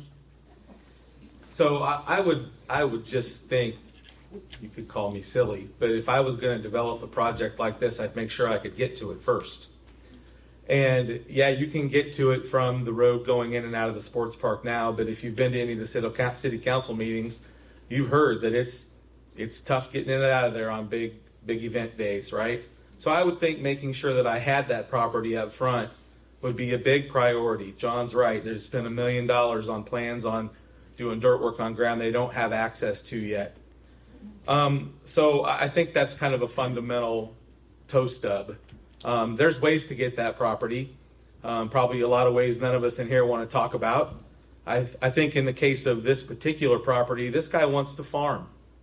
And I think the beauty is there's a partnership that can happen between the city and Vermeer to trade out some farm ground if that's what needs to happen to allow access. But those are all things that need to be made public and shared with you because you've been asking for months and months and months. I want to address the comp plan because that gets thrown around like what time's dinner. The comp plan is not a guarantee. That road can be in that comp plan for 40 years, and it doesn't mean it's absolutely going to happen. There are things in the comp plan today, like a bike trail over the train track bridge that we own. Someday, if all things are equal, maybe we'll do that. Now that we're putting all these homes out there, we probably ought to think about it so that those people that are riding their bicycles on Washington Street at 4 o'clock in the afternoon don't get that rundown feeling. I mean, that's a real problem. There's all kinds of things in that comprehensive plan book that if all things are equal and we all had all the money in the world, we do to this community. So don't get caught up in hearing, well, it's been in there for 20 years, so we're going to do it. It doesn't matter. If it doesn't make sense, then you don't do it. We have a pile of questions left here and another big pile left over here. Time-wise, we have room for two. Going through these, 75% of these are rec center questions. I'm going to ask one more and that's it. Do you think the citizens of Pella should be able to vote on the rec center? When all costs, including maintenance, have been correctly calculated and presented, their taxes will go up to pay for other infrastructure repairs, etc. The rec center will drain the budget. So again, the original question is, do you think the citizens of Pella should be able to vote on the rec center? And I heard a little bit ago, if you want to stick to a yes or no question, we might be able to get 3 questions. All right? And I believe, Dave, it's your turn to start. It's a good question. And it's a discussion that's been kind of going around for the past few weeks or longer than that even. I remember when the loss tax was proposed and it was up for vote. Was that 2 years ago now? When that was up for vote, and there was an active group of folks who were going out to vote against, campaigning to vote against the loss tax, and the reason for that was because they were didn't want the city to spend money on this big rec center. So at the time, the case was made, and we actually, as council, said, here's what we're going to do. We're going to spend half of the loss tax on the rec center. And so there was a group of folks who were against it and made it abundantly clear that the loss tax wasn't just voting for the local option sales tax, but it was actually voting whether we were going to approve the rec center or not. Because that's the primary funding function from the city to pay for it. So to answer the question, the vote has already happened, and I agree that yes, the city should vote for it, and it already has happened. Yeah, I agree with you, Dave. There were signs that said a lost vote is for the rec center, so I feel like the community did in some ways kind of equate the two. That said, we are still waiting on the numbers for the building, right? And I think there are checks and balances in the place of government that if we need to bond X amount of dollars, there will be a vote required. If it is under that, then we can move forward without a vote. And just as a number of other things do within our community. And therefore, I think if our funding is under what is required, I think we move forward without an additional vote. Yeah, I don't have a lot to add. I think Dave described it pretty well. I kind of wish I had the town crier, copies of the town crier where I saw, quarter-page ads. The exact wording was, no lost tax, no rec center. So for anybody to tell me that if they were against the rec center, against the lost tax, that it wasn't because of the rec center, I don't think that's an honest answer. And so from our side, we were very, very clear that 50%, if we extended the lost tax for the next 20 years, 50% of the proceeds from that lost tax was going to go to pay for the rec center. So we voted on it already. It passed. And so there's no need for us to vote again on the rec center. We have been, it passed by a 56% margin or something like that. So we've already done it. So I get accused of being long-winded every once in a while? Yes. My answer is yes. There should be a vote. The people should have the vote. We should ask them a lot more questions, just yes or no. Let them speak. Let them have their opinion. Let them bring what they want. So, yes. I don't think a lot of people really understood what they were voting for on that local option sales tax. And I think a lot of people are going to regret that they will no longer get any property help in the next 20 years. 20 years is quite a while. I, yes, believe that this should be a vote, should be a referendum on it. Well, yes, 28.6% of the voting public voted in that lost tax referendum. 28.6%. People, if there's one thing I want to see in this election is I'd like to see about a 75 or 80% turnout.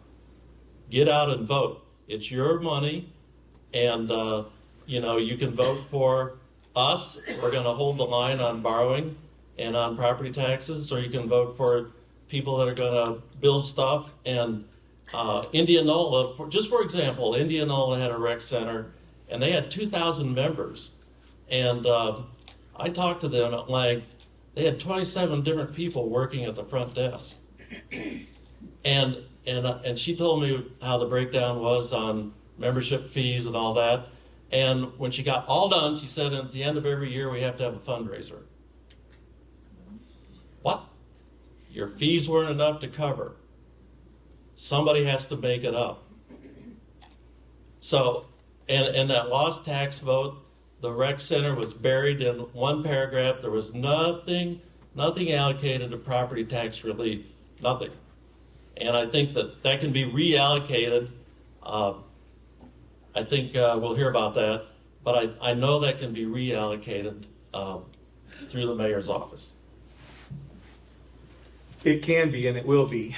When I'm elected, the first thing we're going to do is we're going to vote on that rec center, and then we're going to rewrite the lost tax. But that's not what the question was.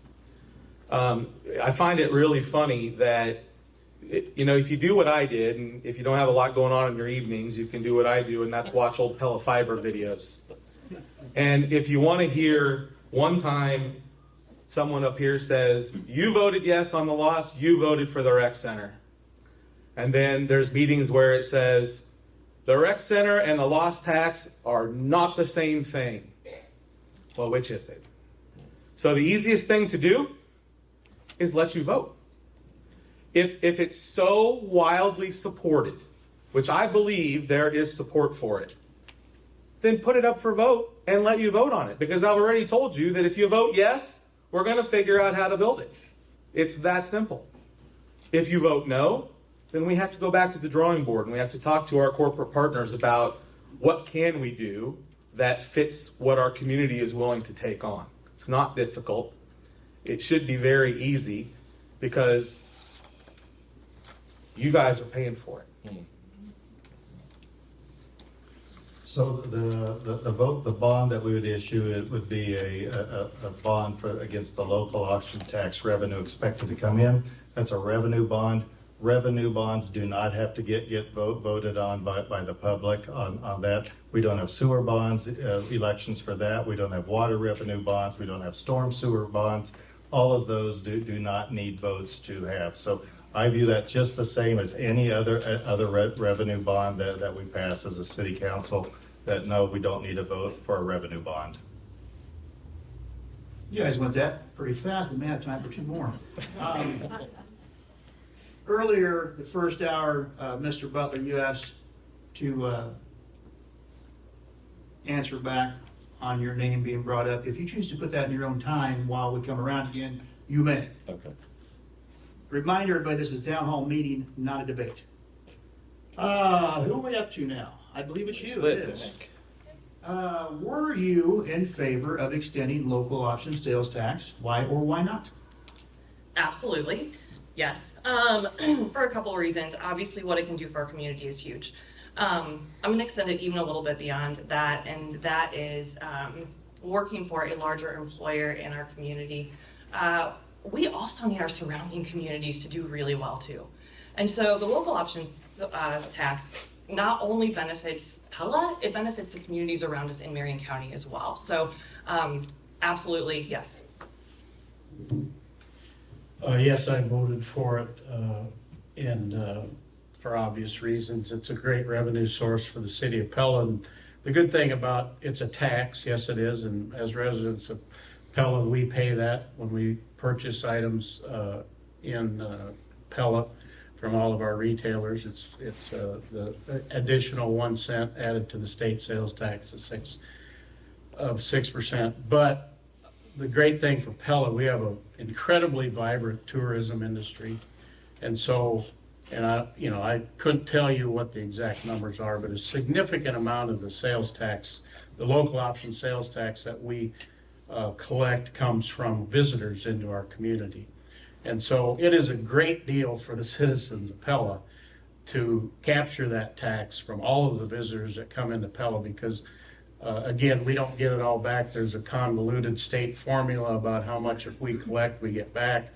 We've talked a lot about that. Between what we get and what Marion County redistributes, it's roughly $1.8 million a year comes back into the community to be used on a lot of these projects. So to me, it's a no-brainer to vote yes to extend the local option sales tax. So with the local option sales tax, I do agree wholeheartedly that 1% goes to everything that's building infrastructure, that's bringing new development in. But I want to clarify, is the question, did we vote yes last time? Or will we vote yes or no again? The question is worded like this: were you in favor of extending the local option sales tax? Why or why not? So I'm going to say last time. So I'm going to clarify. I love the option tax. We should all voted for it as a yes. But last time I did vote a no because it was not clarified how it was going to be funded, how it was going to be used, and if it was all going to be just sent just for this one project. I wanted more clarification, and we never did get more clarification. I felt comfortable voting as a yes, this is a blank check, go for it. So traditionally, I would say yes. Due to last vote, I did vote no because I did not feel we had enough clarification where, how, and if it's just already guaranteed as a build rec center. The last vote was sort of dug into the Pella Rec Center, and losing property value help to people who really needed it for 20 years. Traditionally, the local option sales tax is an amazing thing, and it does so much good. One thing it could do, like I say, we have a terrible time getting affordable housing. Our housing is very expensive. For people who really need housing that they can afford, especially people just starting out, and especially now with what has happened to inflation in the last while. We could do things with the local option sales tax that have never been done, like buying some land and selling lots at an affordable rate. We don't have affordable lots in this town. What was supposed to be low-income housing at Prairie Ridge did not happen. So lots of things have been done with the local option sales tax and will continue to be done so. So yes, I support it. Last time, it was tough to afford it with taking away property relief for 20 years. Yeah, and the I think it was a year ago, September, we voted on that lost tax. And I was against it for many of the reasons you've heard. It was not clear, there was no property tax relief in it. And we had 2 more opportunities to vote on it. We could have voted on it in March of this year, or we could have voted on it again in November of this year, November 7th, to reinstate it, because it is an asset to the community to collect that money and to have it on hand and to use it for different projects that were enumerated in the lost tax that was passed 10 years ago. So there was no enumeration. It was pretty much just a little paragraph, and yeah, the rec center was in there, sure enough, and all that, but it was, again, not very clear, and no property tax relief, 0. So I voted against it because I knew we had 2 more times we could have voted in that election. We could have gotten better participation, and it would have passed. And we had plenty of time to pass it. Back to the book thing. Gee, Calvin, I'm glad you're listening to me. I can hardly tell it at times, but if I had my way, that's the key part of that. If I had my way, we wouldn't waste taxpayer money on those trash books. But I don't expect to get my way and then that's why we suggested a compromise. Couldn't get a compromise. So here we are. Both sides have spent several $1,000s, and we've divided up the community. There's a lot of misunderstanding, and was it worth it? Well, it will be, but it's sure been a hard way to get there.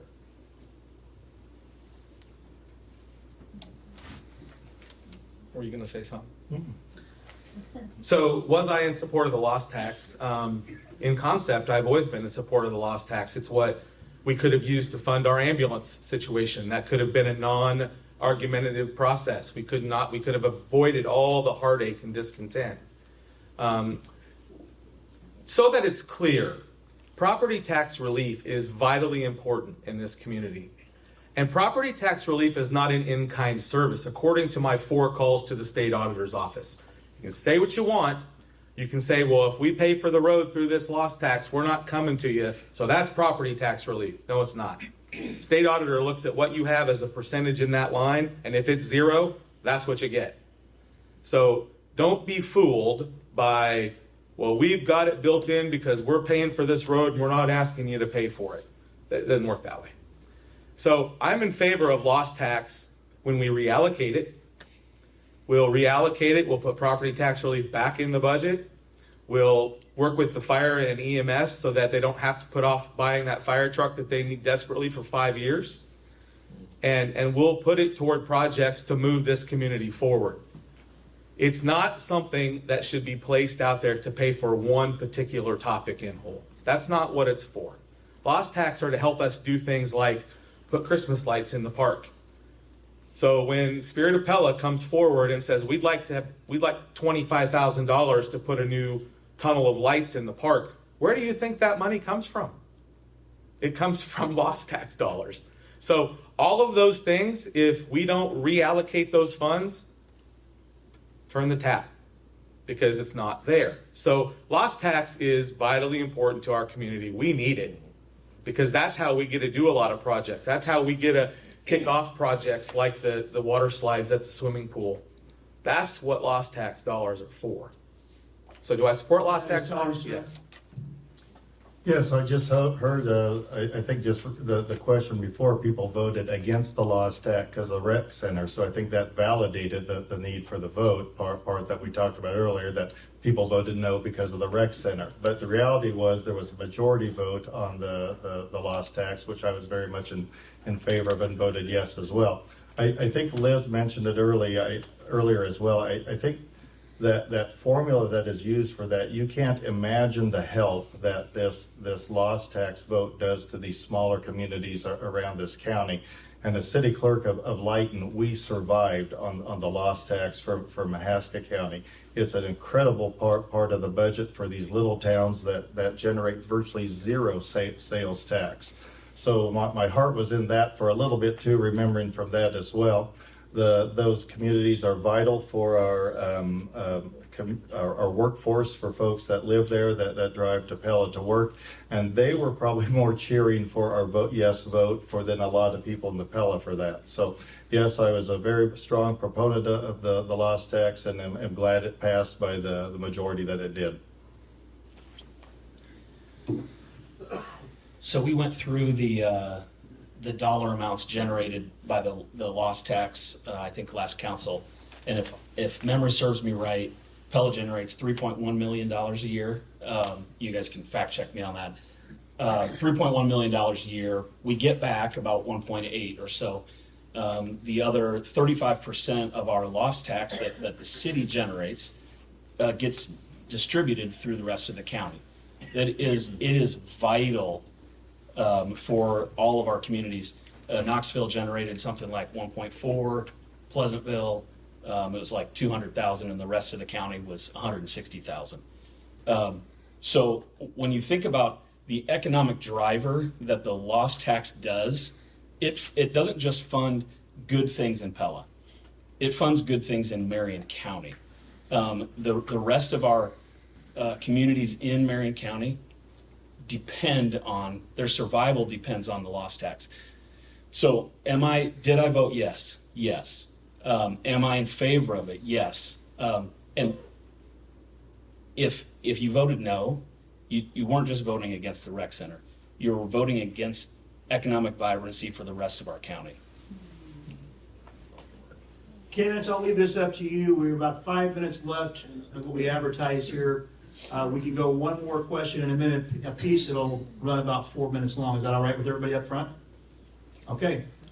1 minute only, please, timekeeper. The question is, would you consider a program to promote low-income housing that mirrors Habitat for Humanity or FMHA using business and local option sales tax money, much like the rec center? And Mayor DeWard, I think we're at you.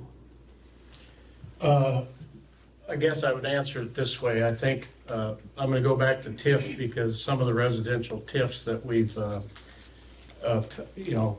passed here in Pella, we've done several of them. Part of that TIF money funds what's called LMI, low to moderate income. So 36% of the TIF money that's collected is put into a fund that is designed to assist with low and moderate income housing, whether it's fixing up houses and stuff. And so if you think about, South Main, Prairie Ridge, Boss Ridge, all of those, we don't have a fund yet, but as these TIF revenues come in, we're going to be building up a fund. So I think that's the best use for those funds. I think the lost tax should be used for community projects, just like we've done, that benefit the whole community. And we'll use the LMI money for helping with the housing. Remind everybody, cell phones turned down, please. We almost made 2 hours. That's pretty good. I think I think Tony pretty much answered this, that the use of the lost tax is great for that low-income housing to help that development. So I don't think I'll take a whole minute in this, but I think it's been answered it would be a good thing to use the local sales tax for this purpose. Yeah, I agree. The lost tax, Habitat for Humanity is great. And I think right now there's getting to be more and more need with the economy across the nation. But it isn't just elsewhere, it's right here in Pella. We have a lot of people struggling. It'd be great.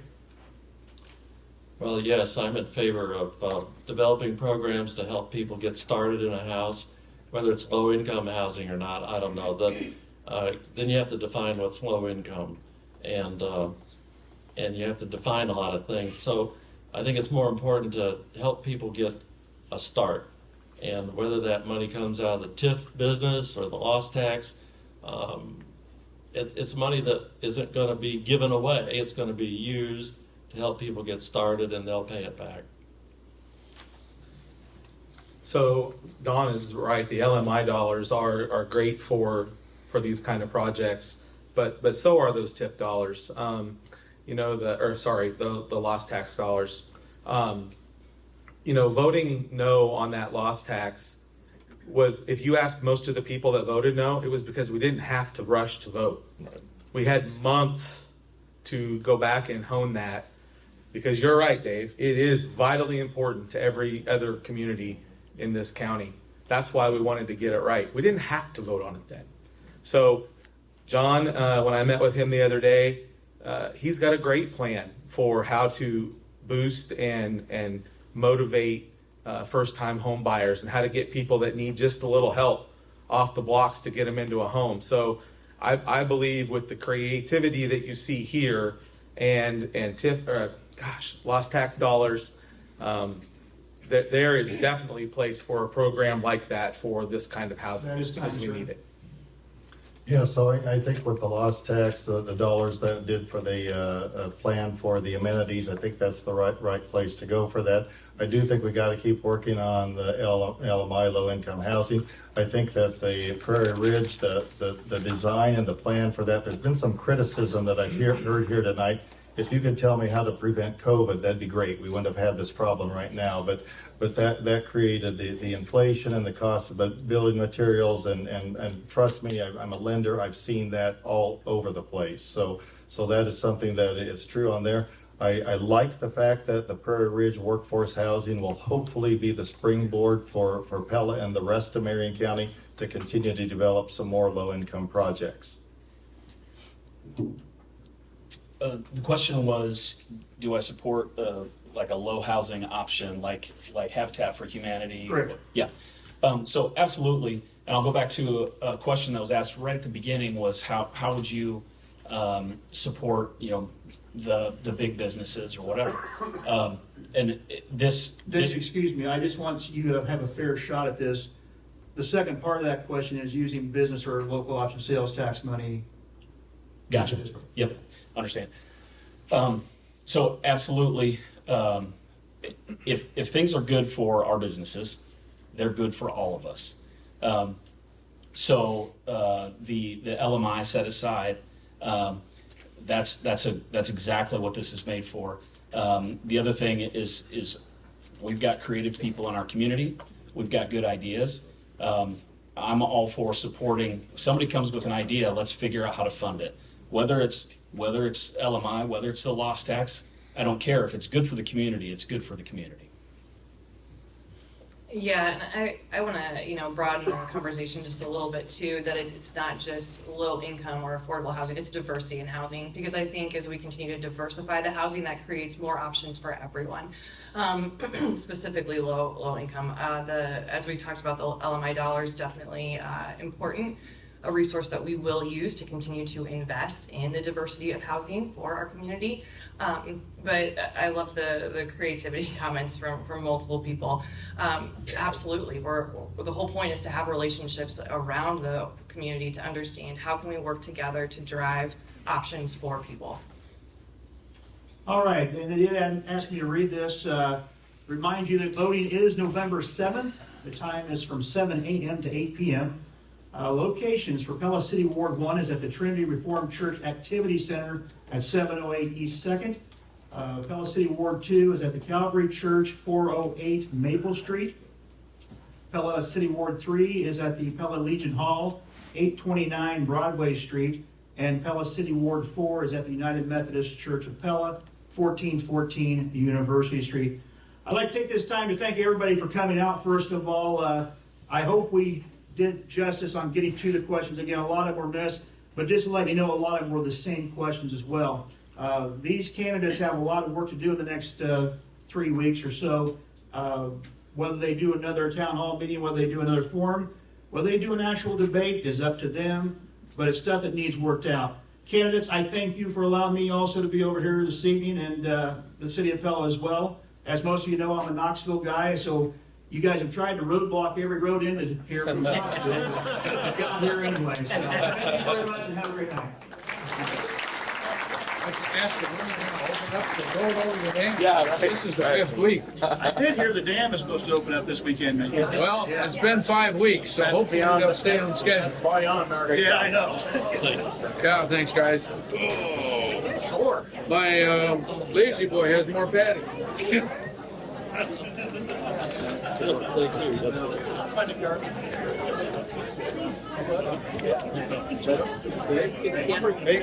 So your daughter's on the field. Job, guys. Yep.